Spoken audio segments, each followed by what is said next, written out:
Hello everyone, एक बार फिर से आपका स्वागत है हमारे इस चैनल पर। आज हम आपके लिए लेकर के आए हैं कॉल्स इन एडवांस का टॉपिक। हमने कॉल्स इन एरियर्स के बारे में पहले ही डिस्कशन कर लिया है। कॉल्स इन एरियर में हमने देखा था क्या होता है कॉल्स इन एरियर, कैसे सिचुएशन बनती है, साथ ही साथ किस तरीके से इसका अकाउंटिंग ट्रीटमेंट किया जा सकता है, कौन कौन सी एंट्रीज की जाती हैं किस किस सिचुएशन में। अब इसका उल्टा देखते हैं, that is your calls in advance. Calls in arrear कब होता है? जब आपने कॉल की, कॉल मनी मंगवाई और कोई एक शेयर होल्डर या कुछ शेयर होल्डर ऐसे निकले जिन्होंने पेमेंट जो है नहीं दी, उन्होंने अपना जो पेमेंट बनता था ड्यू वो नहीं दिया, तो उस अमाउंट को आप कॉल्स इन एरियर की तरह ट्रीट करते थे, उसको कॉल्स इन एरियर कहते थे।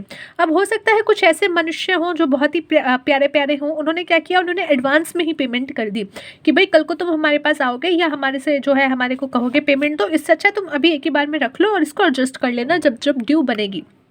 तो ऐसी सिचुएशन भी आपकी बन सकती है, तो उस सिचुएशन को कहा जाता है कॉल्स इन एडवांस। तो चलिए स्टार्ट करते हैं इसके बारे में पढ़ना, साथ ही साथ इसकी अकाउंटिंग एंट्रीज भी देखते हैं। बट उससे पहले अगर अभी तक आपने हमारे चैनल को सब्सक्राइब नहीं किया है तो फटाफट हमारे चैनल को सब्सक्राइब कर लीजिए, साथ ही में बने हुए छोटे से बेल आइकन को प्रेस कर देना ताकि जितनी भी फ्यूचर में वीडियोस आएंगे उसका नोटिफिकेशन आप तक सबसे पहले पहुंच जाए। तो चलिए let's start the video. Calls in advance क्या कहता है? Amount received by a company towards call money where it has not yet been called to be paid by the shareholder। यानी ऐसा अमाउंट जो कि कंपनी के द्वारा रिसीव किया गया है उस कॉल के लिए जो कि उसने अभी तक मंगवाई नहीं थी।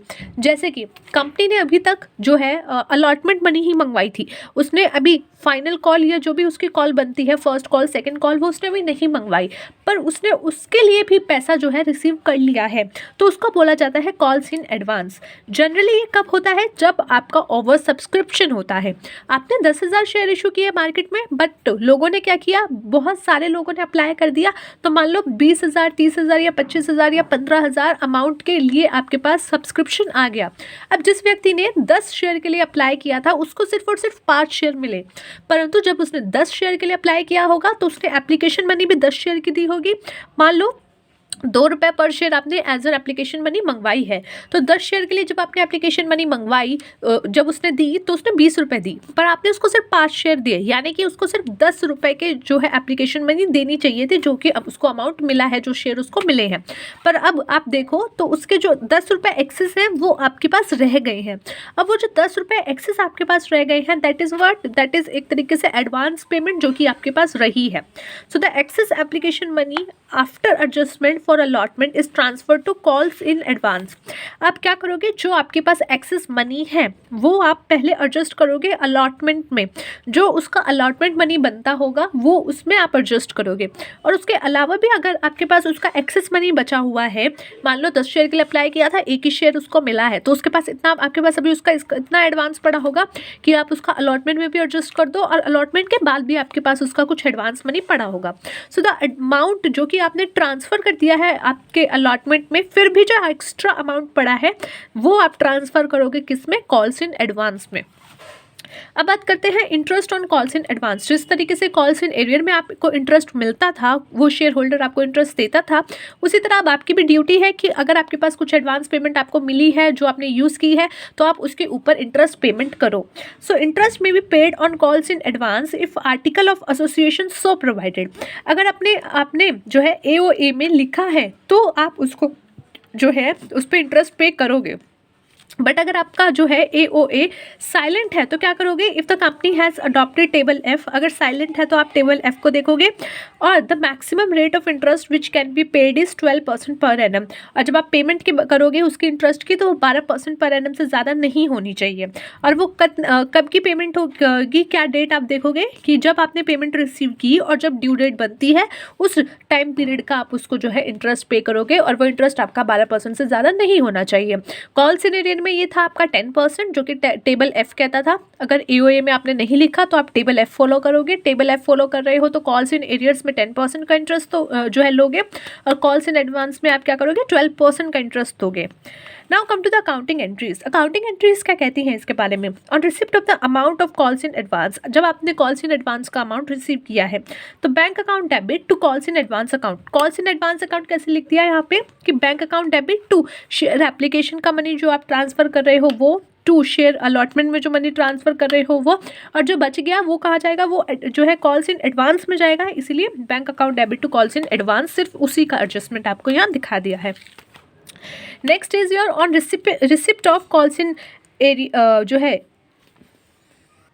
जो सब्सिक्वेंट कॉल्स पे अगर आपको मिल रहा है तो calls in advance account debit to share first call account. ठीक है, यहाँ पे आप जो है यहाँ पे माफ़ कीजिएगा, यहाँ गलती लिखी हुई है।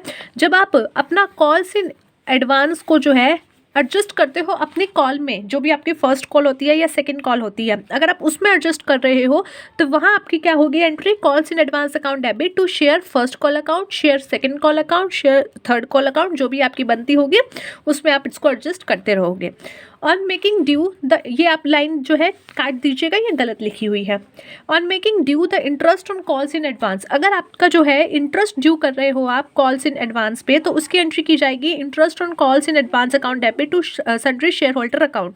वाई डेबिट, इसको जो है डेबिट क्यों किया जा रहा है, क्योंकि आपको ये है एज एन एक्सपेंस दिख रहा है, आपको कंपनी को देना पड़ रहा है, आपकी कंपनी दे रही है शेयर होल्डर को, तो ये क्या हो जाएगा, इंटरेस्ट आप पे कर रहे हो, एज एन एक्सपेंस पे कर रहे हो, तो इसलिए जितने भी एक्सपेंसेस होते हैं वो आपके क्या होते हैं, डेबिट होते हैं।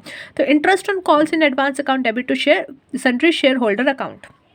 अब बात करते हैं, अब आपने जो इंटरेस्ट ड्यू किया है वो आप पेमेंट भी करोगे, तो sundry share holder account debit to bank account. Again हम यहाँ पे देखेंगे एक ऐसी जो है एक ऐसा अकाउंट यहाँ पे इन्वॉल्व हो गया है जिसका अमाउंट आपका P&L में ट्रांसफ़र होता है, दैट इज़ इंटरेस्ट। जब हमने कॉल्स इन एरियर्स पढ़ा था वहाँ भी हमने देखा था, हमने इंटरेस्ट के अमाउंट को जो है statement of profit and loss में ट्रांसफ़र किया था, और इसी तरीके से यहाँ का जो इंटरेस्ट आपका बनता है वो भी आप क्या करोगे, ट्रांसफ़र करोगे अपने statement of profit and loss में।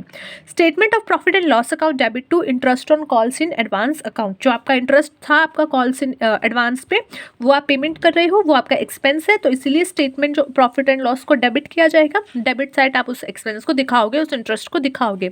जब कॉल्स इन एरियर का आपको इंटरेस्ट मिल रहा था तो वो आप अपने P&L में क्रेडिट साइड दिखा रहे थे, because that was an income for you.